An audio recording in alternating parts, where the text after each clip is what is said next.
A warm welcome to Puan Hamiza Amir. My name is Manithiban Ananarke Manimaran. I'm from RK20. My group members' name is Privin Raj and Terence Prasad. Our group assignment title we have choose is Red Wine Quality. The first is Introduction. The introduction is the red wine depends on a rather abstract concept of wine application by wine tasters' opinion among whom may have a high degree of variability. The red wine market would be of interest if the human quality of tasting can be related to wine chemical properties so that the certification and quality assessment and assurance process are more controlled. Red wine certification and quality assessment in physiochemical tests, which are laboratory based on the consider factors like acidity, pH level, sugar, and other chemical properties. Next is data analysis. So for the data analysis, the table I have been given to show what quality has been used for the red wine in this table has been shown.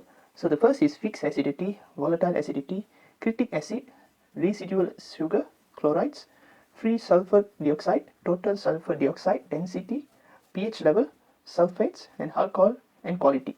So this everything this one is checking for the quality for the red wine. So the alcohol amount is for the red wine is very low. So the volatile acidity is in wine which lead to an unpleasant vinegar taste. For the sulfates, a wine additive that contribute to SO2 level and act an antimicrobial and antioxidant. For the citric acid acts as a preservative to increase the acidity. So the total sulfur dioxide is the amount of free and bound forms of SO2. For the density, the sweeter wines have a high density.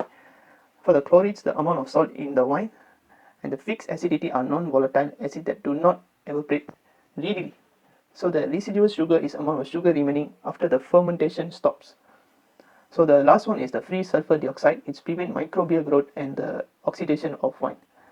So these are the qualities that are important for the red wine that comes out. So that's all from me. Thank you.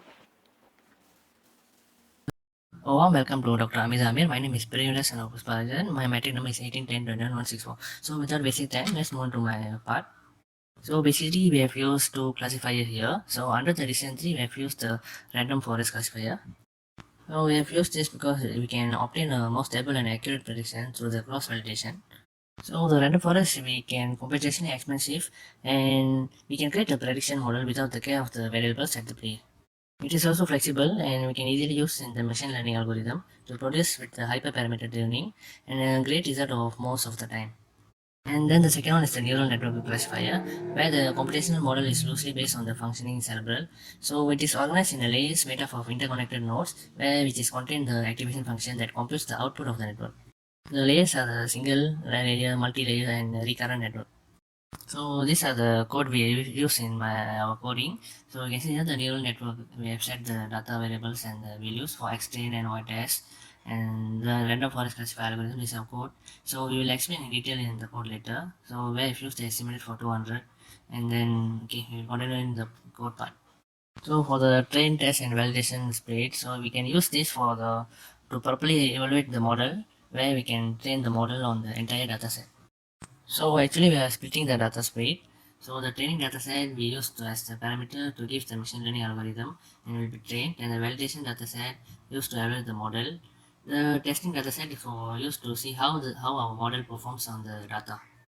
And then the cross validation process is where we divide the into two parts, so training dataset and testing dataset. So we need a validation dataset to eliminate when the cross validation comes into the picture.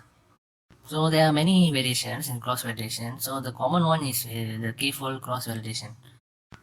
So in the k-fold cross validation method, the training dataset will be split into smaller parts, and the dataset will be divided into k parts. Which one the dataset is left out, and the remaining is k minus one dataset is used. So it is done on multiple number of times, and then the one was kept. The training is used for the validation dataset. So all this is used to for the hyperparameters, and we can see how the model performs and it changes the value accordingly to yield a better output. And so for the classification performance evaluation metrics, we have used the conversion metrics and classification report from the sklearn. So basically this method is based on the true positive value, true negative, false positive, and false negative. The confliction matrix we have used is this for describe the performance of the regression model. So this is used for the prediction, and the accuracy we can define by the percentage of the correct prediction for the test data. It can be calculated easily using such as the accuracy is equal to the correct prediction divided by all the predictions. So here there's more on to the code part where I'm going to explain all this in details. So these are the few libraries we have imported. So the first one is the pandas SPD to set up the columns and rows in the spreadsheet data frame. Second one is the seaborn as SNS, and the matplotlib.pylot as PLT is for both for the graphing. And from the sklearn we have imported the random forest classifier for the prediction. And then from the neural network we have imported amplify classifier to compare which is more accurate in the prediction. And for the performance metrics, we have used the configuration metrics and classification report. And for the pre-processing, we have imported the standard scaler and a label encoder. And the last one is for the selection, we have used the train set split. This is for the data splitting. So the first line you are seeing here, the wine data variable equal to pd underscore csv. This is for the importing data set for the csv. So this is actually it's reading from the csv data. So let's see, when I uncomment the print, we can see what is the data set in the wine. So you can see here, this is the first data. You can see here the quality is the range is from 5 to 6. So where the actual range is for minimum is 2 until 8. So we got this here is from 5 to 6.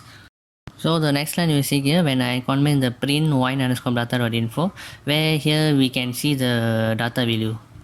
So as you can see here, this line gives the integer value, and to remove the null value we can use this line print wine underscore data dot is null bracket dot sum. So it removes all the non-null values.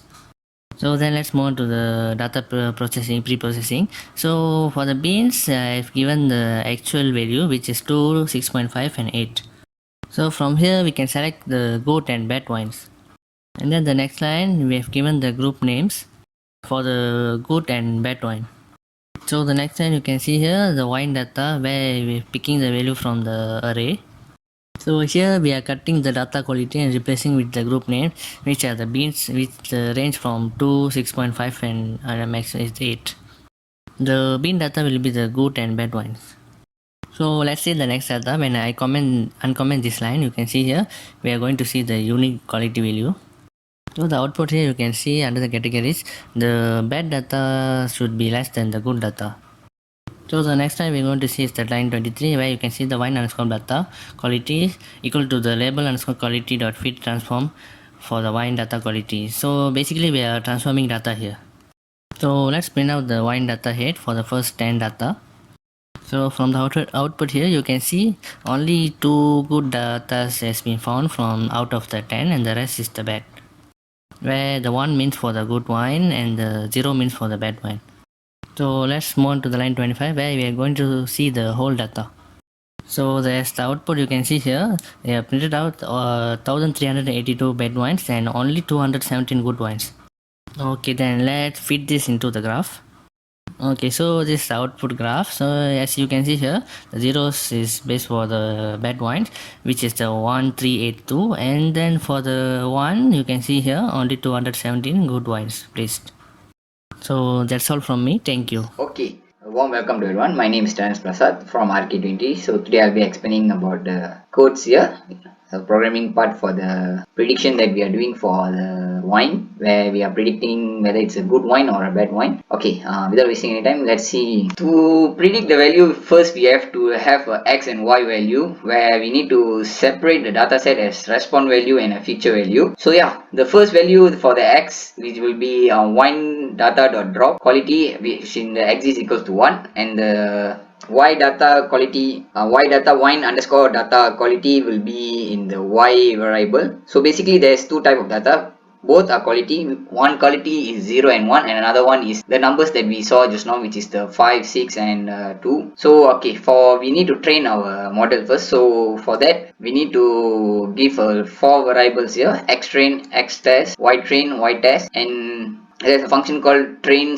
test split, where there's 4 arguments in here. We need to fit the data by we are giving the x data and y data here, and the test side will be 0.2, and the random state that I use is 42. We can use even 0 here. So yeah, and okay, let me show something. And Okay, we have a problem here because the values are too big in the data, so we need to use a standard scaler. The reason why we use a standard scaler is that so the machine learning doesn't favors the big value and all the values are standardized. We can see the value at here. So yeah, you guys can see the value at here. So all the values that we got from the CSV are now even. So it is standardized, as you guys can see. These are the values compared to what we have in this table. It's more bigger compared to what we have here. So to predict the value, I mean the bad or good wine, we have to use a classifier. So the classifier that I used here is a random forest classifier algorithm, which is the most basic and reliable algorithm that can be used for most machine learning. So yeah, the first line that I've used here, RFC, which is a random forest classifier as a variable, and we have used the estimator of 200. So which this means how many models that we are using in the random model. So I have used 200 models in here, and we need to fit it in the random forest classifier, where we need to use the train and the wide train. So to predict, we have to predict the X test. So let's see how good is our prediction here. Predictions are here.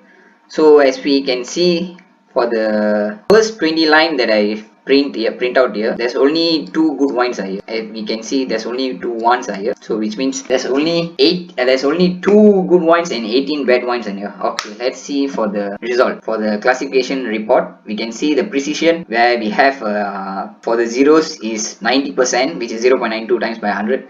We will give you a 90% of precision, and for the good wines it is 73% precision, and the average for this classifier we get 89% precision. Okay, then we have also used a fuse confusion metric here to see whether it's good at predicting bad wine or good wine. So as we can see, there's 264 corrects and 9 incorrect labels. So compared to the good wines, which is the below 23 correct and 24 wrong. So from here we can conclude that this classifier is good at predicting bad wines because it has less error and higher corrects. So let's see how does the neural network performs here. For neural network, I have defined MPLC, which is a multi-layer perceptron classifier. So we have used 3 layer here, and each 3 layer consists of 11 nodes, and we have given a 800 iteration here, so that actually it's not 800. Let me change it.